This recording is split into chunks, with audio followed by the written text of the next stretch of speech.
මහත්තයා ඔයාගේ පොඩි එක්කෙනාගේ බයිසිකල් විකුණනවා කියලා ආරංචියක් ආවා. ආව් අපි ළඟදී රුපියල් 15000ට ගත්තේ. රුපියල් 8000ක් දීලා අරන් යන්න. මහත්තයා මට පඩි හම්බෙන්නේ ලබන සතියේ. මම ලබන සතියේ බයිසිකල් ගන්නකම් කාටවත් නොදීන්න පුළුවන්ද? හරි මම බයිසිකල් විකුණන්න හදනවා කියලා කවුද කිව්වේ? මේ හන්දියේ තියෙන ගාමන්ට් එකේ මම වැඩ කරන්නේ. ඒකින් අම්ම කෙනෙක් කිව්වේ මහත්තයා බයිසිකල් විකුණනවා කියලා.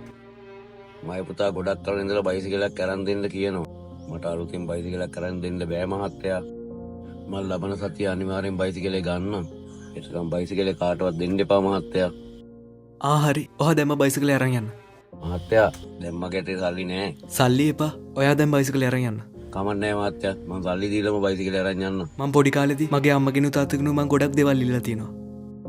ඒ දේවල් අරන් දෙන්න මගේ අම්මයි තාත්තයි විඳපු දුක මං හොඳට දන්නවා. ඒ වේදනාව ඒ දුක ඔයාගේ මූණෙන් හොඳටම පේනවා තාත්තේ. දැන් ඔයාව මට පේන්නේ මගේ තාත්තා වගේ.